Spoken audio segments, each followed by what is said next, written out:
Assalamualaikum warahmatullahi wabarakatuh.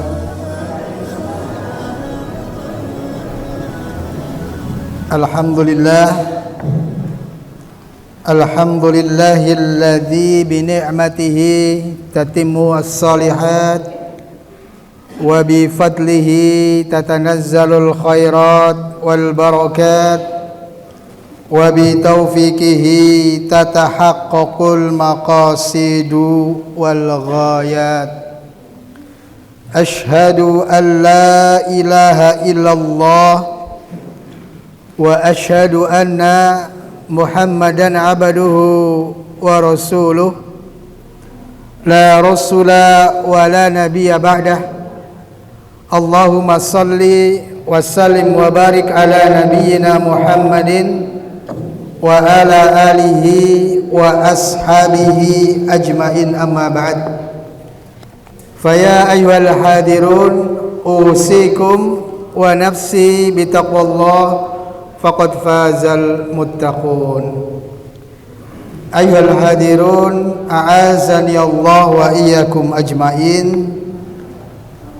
Jamaah kuliah subuh pimpinan cabang Muhammadiyah Kuangan yang kami hormati Ketua PCM beserta jajarannya, yang kami hormati Ketua pengajian Ahad pagi beserta pengurusnya, dan kepada seluruh jamaah, baik ibu-ibu dan bapak-bapak yang tidak bisa kami sebutkan satu persatu, yang semoga senantiasa dirahmati oleh Allah Subhanahu wa ta'ala. Amin ya rabbal alamin. Bapak dan ibu yang berbahagia, sebelumnya mari pada kesempatan pagi hari ini kita senantiasa bersyukur atas nikmat yang Allah berikan kepada kita, atas berbagai macam kenikmatan. Salah satunya kita diberikan nikmat sehat, diberikan sehat fisik kita, diberikan sehat mental kita, diberikan sehat rohani kita, dan mudah-mudahan juga diberikan sehat dompetnya. Amin. Sehat apa betul, Bu? Sehat insya Allah. Kalau ada pilihan, Bu, diberikan rezeki yang banyak melimpah tapi kurang berkah, nah, sama diberikan rezeki yang sedikit neng berkah, pilih pun Bu? Masya Allah. Pengennya diberikan rezeki yang banyak, yang kathah tapi juga berkah. Cerdas semua berarti ini, ya. Saya doakan mudah-mudahan Bapak dan Ibu yang hadir pada kesempatan pagi hari diberikan rezeki yang melimpah, rezeki yang kathah. Yang belum menikah segera menikah. Ingkang sampun yang sudah mudah-mudahan saged nambah sakinah mawaddah warahmah. Nah, kemudian juga bisa ziarah ke Mekah dan Madinah kelak ketika menjadi jenazah, husnul khotimah, masuk ke dalam jannah. Amin ya rabbal alamin. Ayyuhal hadirun a'azzani Allah wa iyyakum ajmain. Jamaah yang dimuliakan oleh Allah Subhanahu wa taala, salawat dan salam semoga senantiasa tercurahkan kepada baginda Rasulullah Muhammad sallallahu alaihi wasallam, yang senantiasa kita nantikan syafaatnya di yaumil qiyamah, dan kita ikuti sunnah beliau. Jemaah yang dimuliakan oleh Allah Subhanahu wa taala, izin pada kesempatan pagi hari ini mari kita bersama-sama belajar bersama, mengkaji. Ya, insyaallah pada kesempatan pagi hari ini kami akan sedikit nanti menyampaikan tuki campin tadi Pak, 6:30 nggih. Nggih. Nek mulai oleh telat nih, nek Bali rampung mboten oleh telat. Nggih napa mboten?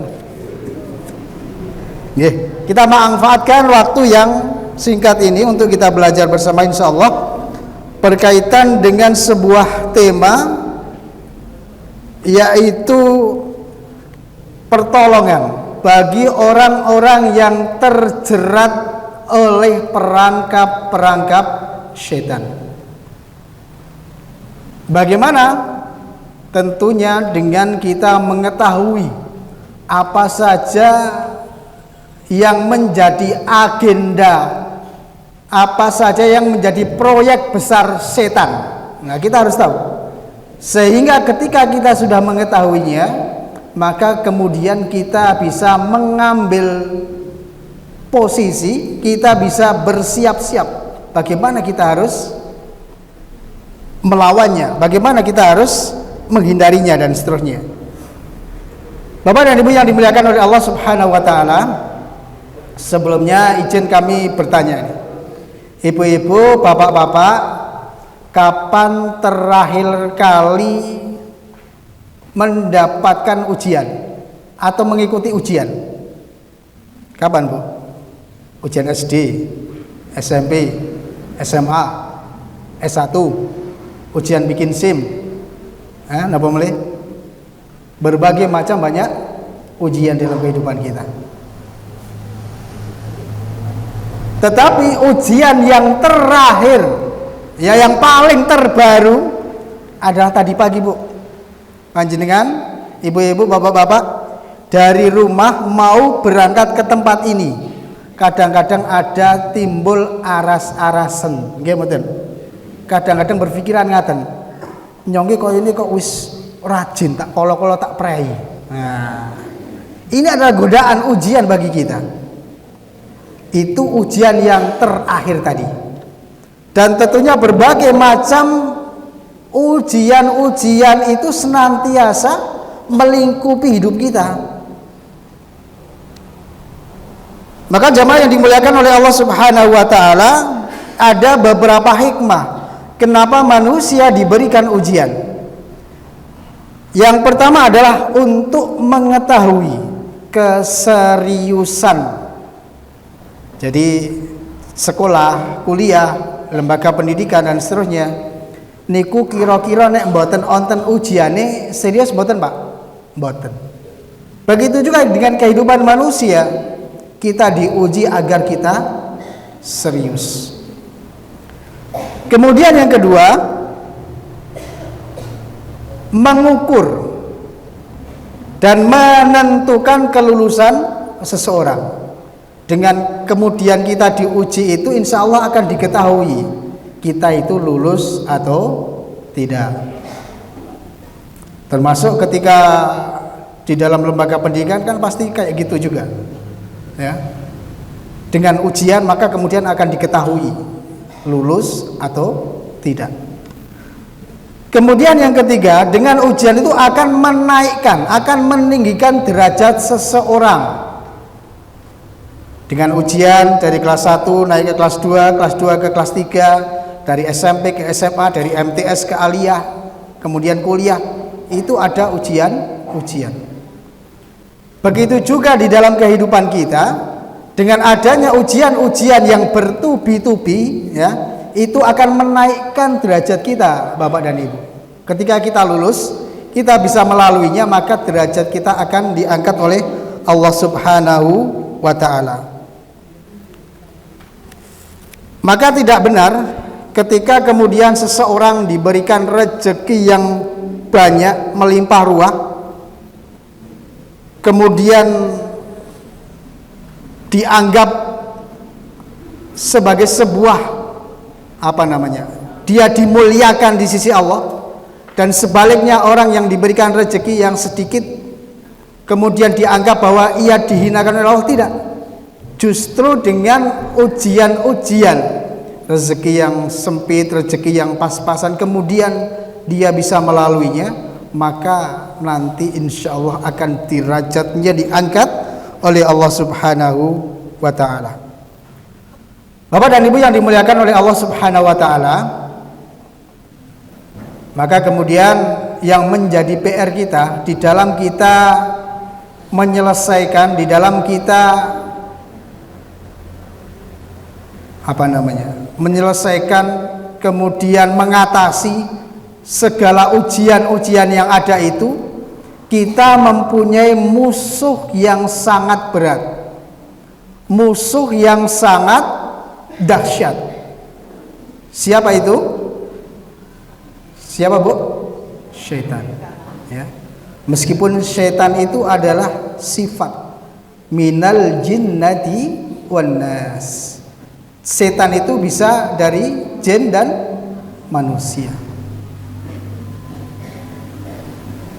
Ketika Allah Subhanahu wa taala menciptakan jin, yang kemudian jin itu juga disuruh untuk beribadah, maka ada yang menjadi muslim, jin muslim, ada yang menjadi jin kafir. Bapak dan Ibu yang dimuliakan oleh Allah Subhanahu wa taala, kenapa kita mempunyai musuh yang sangat dahsyat, musuh yang sangat luar biasa? Karena perbedaan antara jin, ya, perbedaan antara jin dengan manusia itu tidak sebanding. Seandainya ini adalah sebuah pertandingan, maka seakan-akan ini adalah pertandingan yang mboten sebanding. Kenapa demikian dikatakan? Yang pertama, setan itu atau jin kafir itu, ya secara umum atau mudahnya saya mengatakan setan, gitu ya, meskipun setan itu bisa dari golongan jin dan manusia. Setan itu tidak nampak, ya, mboten ketok, sedangkan manusia tampak. Nah, pripun kira-kira berlawan dengan sesuatu yang enggak kelihatan? Nek tanding gelut adu arep ketok, insya Allah ya lebih siap. Tetapi nek mboten ketok pripun? Ujug-ujug mak beduntuk teng ngarepe teng burine, ya. Itu menunjukkan bahwa perlawannya tidak sebanding. Meskipun dikatakan wala tattabi'u khutuwatis syaiton innahu lakum aduwwum mubin. Jangan kalian mengikuti jalan-jalan setan, dan sesungguhnya setan itu bagi kalian adalah musuh yang nyata. Nyata napa mboten nyata, Bu? Setan itu, Bu? Nyata ning mboten ketok. Nyoto ning ora nyoto. Nyoto adanya tetapi tidak kelihatan. Itu satu. Kemudian yang kedua, setan itu tidak ngantuk.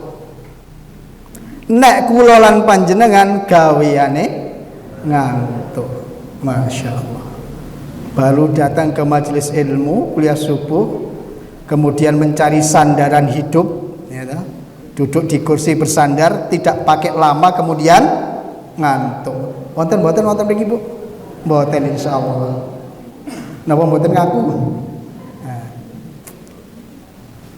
Pergi ke masjid, ke musola, baru buka Al-Quran, baca selembar dua lembar, kemudian datanglah ngantuk. Itu manusia.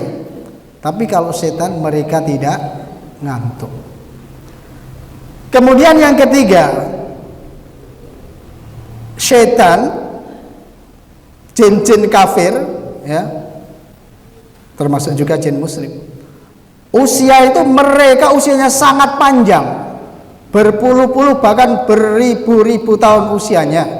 Bahkan dedengkotnya iblis itu tidak mati. Sementara manusia bisa setiap hari mati. Ya. Apa yang dikatakan oleh iblis? Iblis mengatakan qala rabbi fangdurni ila yaumi yub'atsun. Ya. Ya Tuhanku, kalau begitu berilah penangguhan usiaku ini sampai hari pembangkitan. Itu permintaan iblis yang kemudian dikabulkan oleh Allah Subhanahu wa taala, sehingga iblis itu hidup sampai nanti hari kebangkitan. Nah, oleh karena itu Bapak dan Ibu yang dimuliakan oleh Allah Subhanahu wa taala, perlawanan antara manusia dengan setan itu tidak seimbang. Apalagi kemudian setan itu mempunyai trik-trik, mempunyai ranjo-ranjo, mempunyai jebakan-jebakan yang sangat jitu. Nah, inilah yang harus kita waspadai. Ayyuhal hadirun a'azani Allah wa iyyakum ajmain. Saya ambilkan dari sari sebuah kitab yang berjudul Ighasatul Lahfan min Masayyidi Asyaiton. Pertolongan bagi orang-orang yang terperangkap atau terjebak oleh setan. Ini menurut beliau dikatakan ada 6 langkah setan untuk menggoda, untuk mempengaruhi manusia. Yang pertama apa Bapak Ibu? Yang pertama, bahwa manusia itu diajak kepada kekafiran dan kesyirikan. Nah, ketika setan kemudian sudah menggoda manusia sehingga manusia itu tidak beragama Islam atau murtad, ini menjadi nilai yang sangat besar bagi setan. Apa kemudian ketika orang itu sudah tidak berislam kemudian setan itu bebas? Tidak. Setan tetap menggoda bagaimana biar orang itu tetap dalam kekafirannya. Nah, maka alhamdulillah kita semua dalam kondisi beragama Islam. Kemudian yang kedua, maksudnya ini adalah masih poin yang pertama, tetapi di situ ada poin kekafiran dan kesyirikan. Nah, yang kesyirikan ini, seseorang yang beragama Islam, mengaku Islam, bisa jadi kemudian setan ini akan menggoda agar dia melakukan hal-hal yang menjurus bahkan membawa kepada kesyirikan.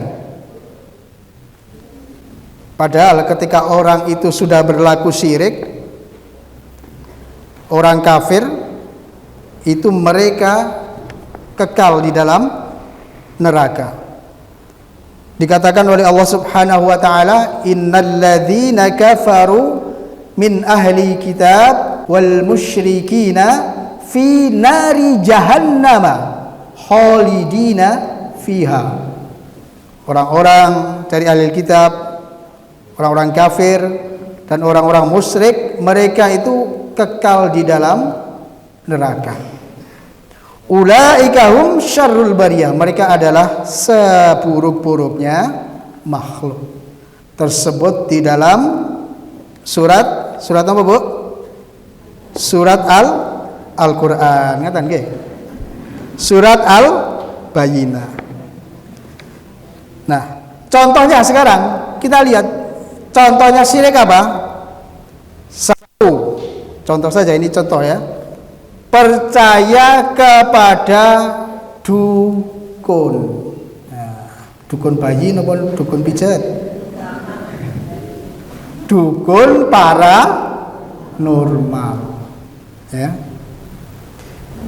Dikatakan man ata arrafan, barang siapa yang mendatangi tukang ramal, fasa'alahu an syai'in, kemudian dia bertanya kepada tukang ramal itu, ya, lam yuqbal lahu sholatun arba'ina lailatan, maka kemudian dia sholatnya itu tidak akan diterima selama 40 hari.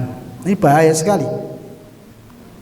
Kemudian dikuatkan lagi, man ata kahinan au arrafan, barang siapa yang mendatangi seorang dukun, tukang ramal, fasaddaqahu bima yaqulu, kemudian dia membenarkan apa yang sudah disampaikan oleh peramal tadi, oleh dukun tadi, faqad kafara, maka dia telah kufur bima unzila ala Muhammadin, dengan apa yang sudah diturunkan kepada Nabi Muhammad sallallahu alaihi wasallam. Maka Bapak Ibu, kita hindari hal yang demikian itu. Contoh lain, percaya dengan barang dapat membawa Contohnya nopo? Jimat. Nah, contohnya jimat.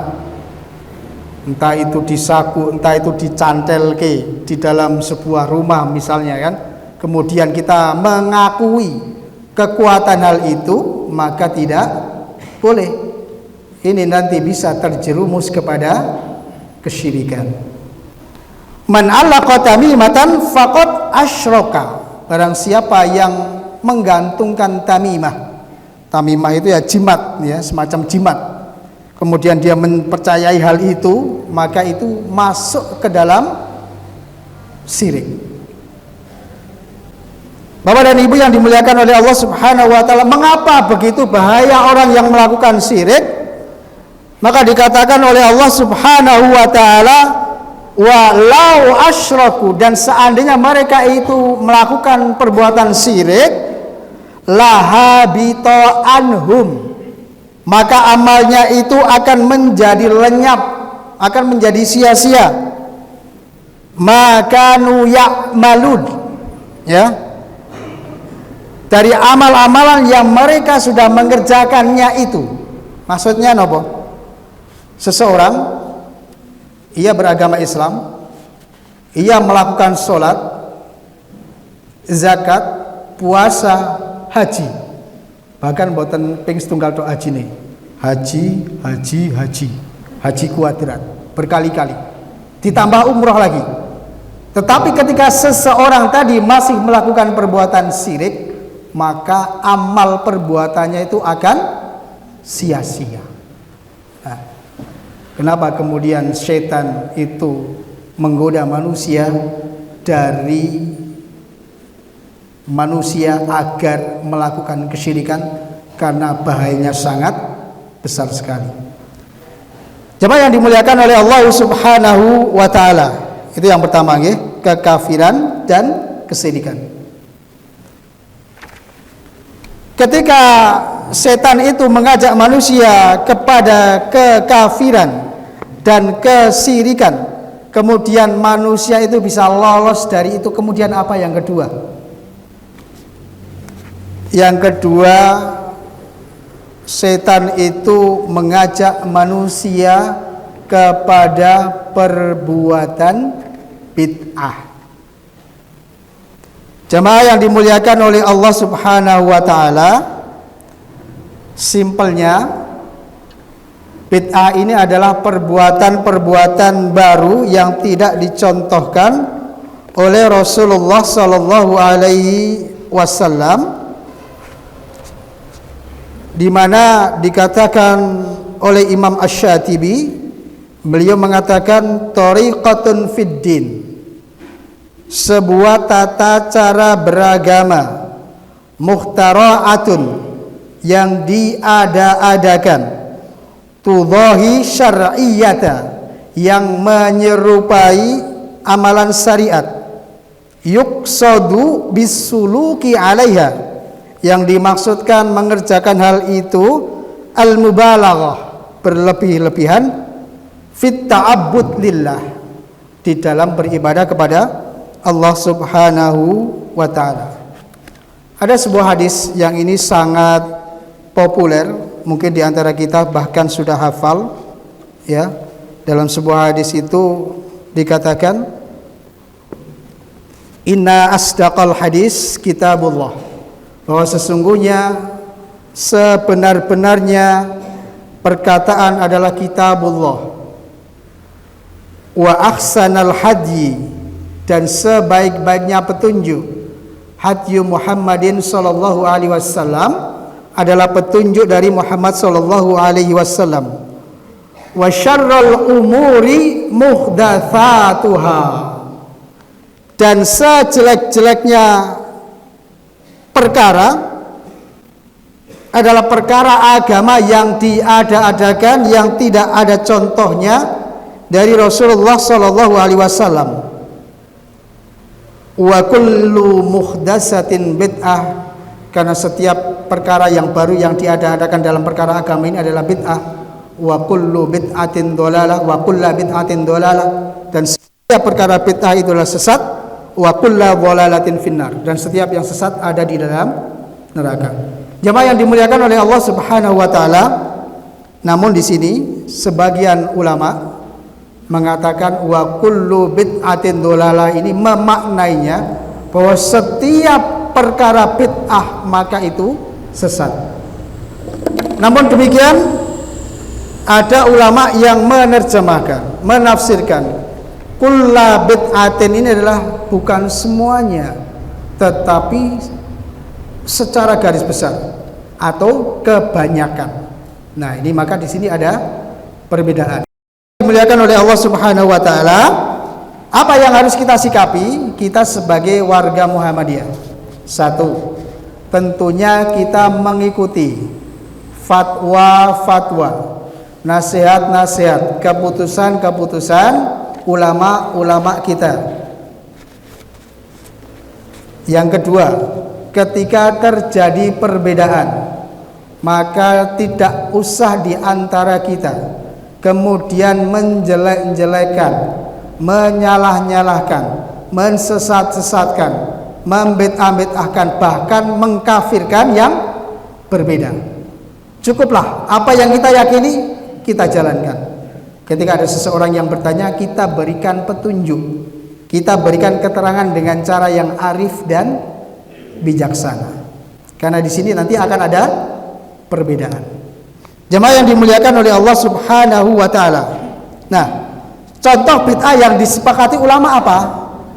Ini berkaitan dengan ibadah-ibadah yang mahdhah. Salat itu sudah ada ketentuannya, jumlah rakaatnya. Subuh pinten, Bu?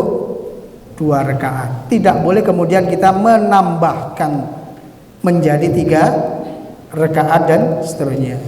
Mungkin ada seseorang yang mengerjakan sholat subuh, kemudian dia melihat waktu, melihat jam, wah ini subuh saya kasih tak tambahi 2 rakaat nah, menjadi 4 rakaat. Ini tidak boleh, ini masuk dalam kategori bid'ah, cetok.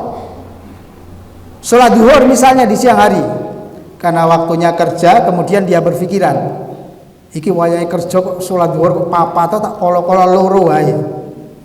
Ini juga perkara bid'ah, sesat, tidak boleh. Contoh lain apa? Contoh lain tawaf mengelilingi Ka'bah. Jumlahnya berapa? 7 kali. Kemudian ada yang kurang marem, tak tambah ya men dadi 9, tak tambah ya men dadi 13. Ini tidak boleh. Ini adalah perkara-perkara ibadah mahdhah yang sudah ada ketetapannya dan para ulama semuanya sepakat. Nah, ini yang disepakati ulama. Kemudian yang berikutnya, ini tidak disepakati ulama, terdapat perbedaan. Tetapi kita sebagai warga Muhammadiyah berusaha untuk melaksanakan. Karena di dalam kita bermuhammadiyah itu ada kehati-hatian. Jangan sampai kemudian kita terjebak kepada sebuah amalan yang membawa kita kepada perkara bid'ah. Contohnya apa? Contohnya ya, yunsawu seperti peringatan hari kematian 7 hari, pinter melih 100 hari, 1000 hari. Maka Muhammadiyah tidak mengamalkan ini karena ghairu masru', tidak disyariatkan dan ditakutkan nanti kemudian kita terjebak kepada urusan bid'ah. Contoh lain apa? Contoh lain azan ketika menguburkan orang meninggal. Bagi Muhammadiyah ini adalah perkara yang ghairu masru', tidak disyariatkan, tidak ada contohnya, maka kita tidak melakukannya. Kalau ada yang melakukan dengan alasan lain, monggo ya. Tetapi Muhammadiyah seperti itu. Contoh lain, ziarah kubur pripun, Pak? Bu, sunah apa boten ziarah kubur? Ziarah kubur pada intinya ada ulama yang membolehkan, ada yang mensunnahkan. Kenapa demikian? Karena dahulu Rasulullah SAW melarang. kuntu nahaitukum an ziyaratil kubur. Dahulu aku melarang kalian untuk berziarah kubur. Ala fazuruha. Maka sekarang ziarahlah kubur. Monggo silahkan. Kenapa disuruh? Karena dapat mengingatkan kita kepada kematian, ya. Jadi kalau dalam kaidah usul al aslu fil amri lil wujub, aslinya namanya perintah itu aslinya sebuah kewajiban. Bisa wajib, bisa sunnah, itu aslinya begitu kaidah usul fikihnya. Tetapi ketika ada perintah itu setelah dulunya itu larangan, ya, maka jatuhnya menjadi mubah. Boleh, silahkan. Karena dahulu dilarang, sekarang diperintah, maka menjadi boleh. Tetapi karena ada hikmah lain diantaranya, yaitu mengingat kepada kematian, maka menjadi perkara yang disunnahkan, khususnya untuk orang laki-laki, ya. Bapak dan Ibu yang dimuliakan oleh Allah Subhanahu wa taala, maka perlu diluruskan. Tidak kemudian kita warga Muhammadiyah anti ziarah, tidak. Monggo ziarah, sunnah, tetapi diluruskan. Pertama, ziarah itu untuk mendoakan yang sudah meninggal. Kedua, mengingatkan kepada kematian. Ketiga, kita meniru. Ketika orang yang meninggal itu orang yang solih, kita meniru jejak langkah beliau. Jadi beberapa saat yang kemarin saya mengajak PRM Giyanti Mungseng Purworejo untuk ziarah ke Masjid Jogokarian, kemudian ke Masjid Karangkajen, kemudian sekaligus ziarah ke makam Kiai Haji Ahmad Dahlan. Apa yang kita lakukan di situ? Mendoakan beliau. Kedua, mengingatkan kita kepada kematian. Yang ketiga, mengikuti jejak langkah beliau dalam membawa Persyarikatan Muhammadiyah sebagai salah satu cara untuk li'i'la'i kalimatillah, untuk meninggalkan kalimat Allah Subhanahu wa ta'ala. Nah, yang tidak boleh apa? Yang tidak boleh kemudian ziarah justru di sana kemudian meminta-minta kepada yang sudah meninggal, ya. Misalnya ngaten iki, bar aku ziarah ning kuburan si A kae, bar niku dodolanku njuk laris. Nah, bar aku ziarah ning kuburan si B kae, lombokku panenane melimpah ruah. Nah niki mboten angsal, nggih. Bahaya sekali, nanti bisa terjebak kepada namanya bid'ah di dalam akidah, atau bahkan nanti bisa terjerumus kepada kesyirikan. Iku nggih. Jemaah yang dimuliakan oleh Allah Subhanahu wa taala, yang jelas kita sebagai warga Muhammadiyah, apa yang sudah menjadi ketentuan, keputusan, fatwa ulama, kita berusaha untuk mengikutinya. Fatwa ulama Muhammadiyah mengatakan ini bid'ah, ini dijauhi, kita berusaha untuk mengikutinya, ya. Maksudnya adalah apa yang dilarang ya kemudian kita berusaha untuk menjauhinya. Tetapi ketika terjadi perbedaan, kita bersikap toleransi, ya, kita menghargai perbedaan yang ada. Jemaah yang dimuliakan oleh Allah Subhanahu wa taala, yang keberapa tadi? Kedua, ya, bid'ah. Kemudian yang ketiga, setan itu akan menggoda manusia melalui cara yang ketiga, yaitu menggoda manusia melakukan dosa-dosa besar, al-kabair. Napa mawon contoh dosa besar niku? Membunuh, napa melih? Zina, durhaka kepada orang tua. Nah, ini yang terakhir, bukan terakhir, ini masih banyak dosa-dosa yang lain. Maksudnya perkara yang satu ini perlu diwaspadai oleh ibu-ibu, yaitu riba. Napa Bu? Riba, jamaah riba. Riba itu ternyata dimasukkan ke dalam deretan dosa besar, Bu. Maka hati-hati, waspada, ya. Suatu ketika Rasulullah Shallallahu Alaihi Wasallam bertanya kepada sahabatnya, mal ghibah, apa itu ghibah? Maka sahabat mengatakan, Allah dan Rasulnya lebih mengetahui. Dzikruka akhaka bima yakrahu. Engkau menyebutkan, engkau menceritakan saudaramu, sedangkan saudaramu itu mereka membencinya. Contohnya apa? Contohnya ibu-ibu pagi hari belonjo, kemudian membicarakan orang lain. Bu, rene tak kandhani, panggone dhewe sing anyar sing gembrot kae. Nah, gembrot niku napa, Bu? Lemu. Ning dikatakan gembrot. Kira-kira sing dikondo seneng mboten? Mboten. Ah, itulah ghibah.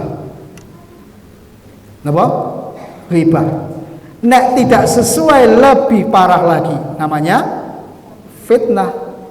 Tapi kalau sesuai kemudian dia tidak suka untuk dikatakan seperti itu, itulah ghibah. Tonggo dhewe sing anyar kae, sing cilik ireng nyelekuti skreteng, nah, dan seterusnya. Asline ngaten niku, real. Lah itulah namanya ghibah. Itu tidak boleh.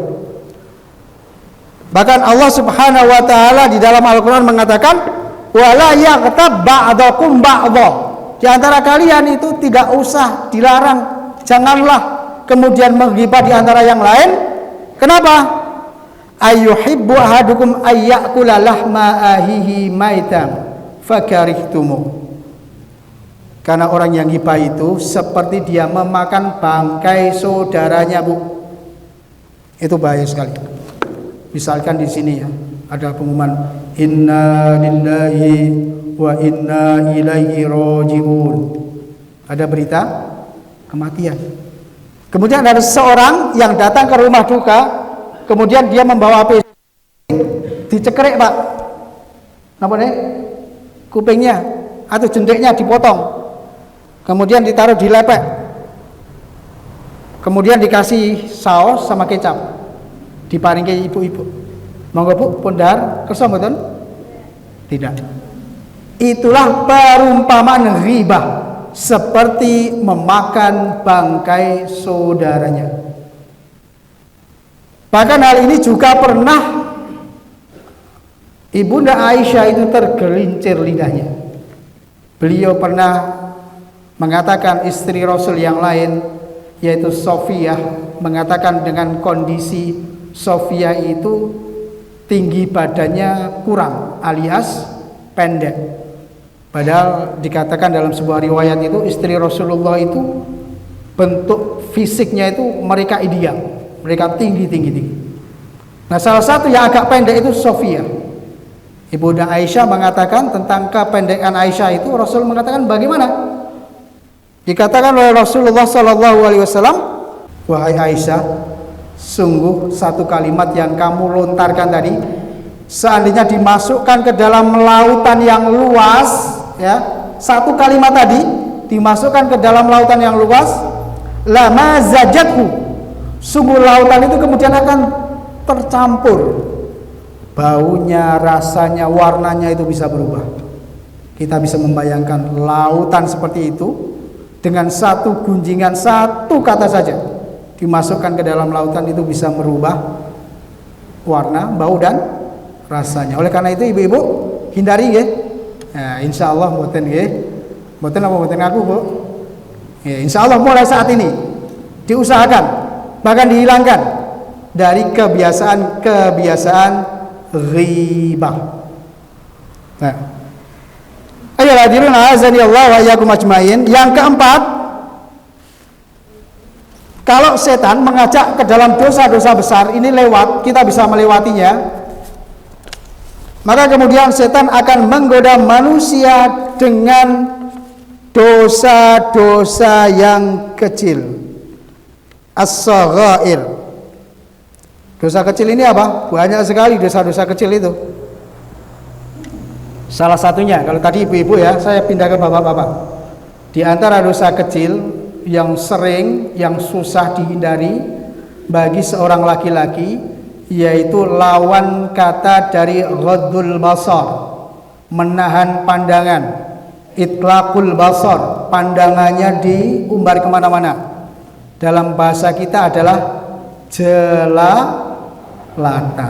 Nah, ini disadari dan tidak Dan ini juga tantangan yang luar biasa, karena menjaga pandangan itu menjadi kewajiban kita, sementara kadang-kadang lawan jenis kita sengaja menampakkan auratnya, ya kan? Maka Rasulullah SAW beliau pernah mengatakan kepada Ali, ya Ali, jangan engkau mengikuti pandangan yang pertama ke pandangan berikutnya ketika melihat seorang wanita yang cantik misalnya.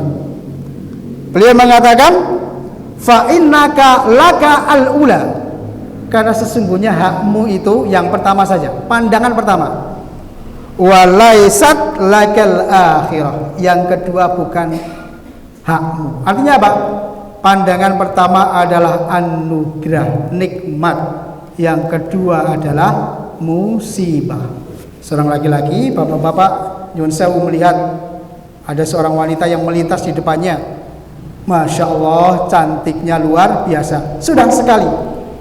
Jangan kemudian kita melihat kemudian memandang dengan lama, bahkan menimbulkan syahwat, hawa nafsu. Tidak boleh. Berawal dari pandangan yang berkelanjutan. Nah, ini bisa memicu kehancuran rumah tangga. Kemudian melihat tetangga kita mempunyai istri yang baru, istri yang cantik, ya.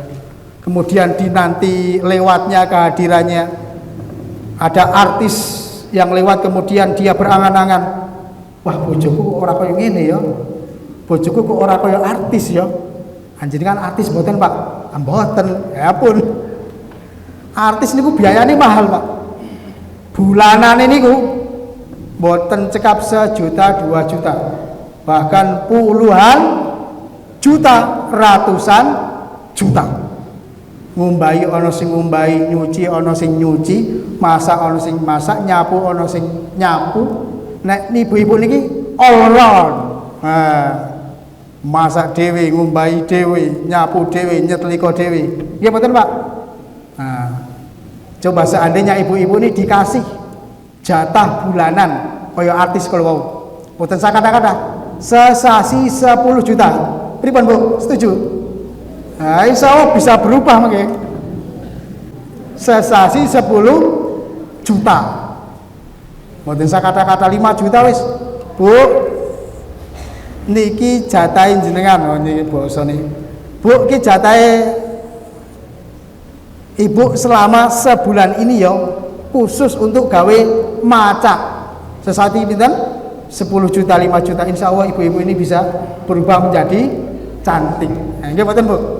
Nah, jamaah yang dimuliakan oleh Allah Subhanahu wa taala, napa boleh seorang wanita dandan? Boleh, monggo. Tetapi dandannya itu untuk suaminya, bukan sebaliknya. Kebanyakan sekarang dandannya ketika mau bepergian, mau kondangan, wah sudah harum wangi, ya, bedaan, gincunan, esedo, celak dan seterusnya, luar biasa. Sementara ketika di rumah, pakai pakaian memedi sawah, apa niku, dasteran tok, baune bau kecut, bau naga. Bau naga, maupun ini rakaruan naga. Nah, terbalik, ketika mau pergi dengan pakaian yang luar biasa, ketika di rumah dengan pakaian seadanya, ini terbalik.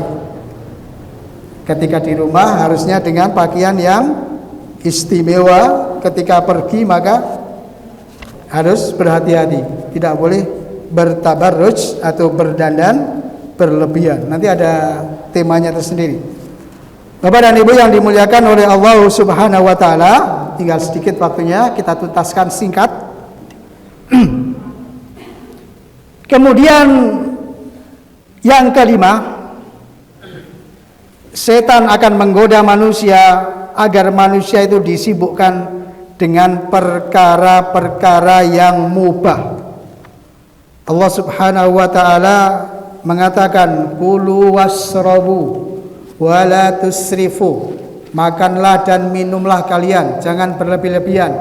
Makan, minum itu mubah, jalan-jalan boleh, olahraga boleh, hobi boleh, tetapi jangan kemudian hobi kita, olahraga kita, kesenangan dunia kita, melalaikan kepada yang wajib.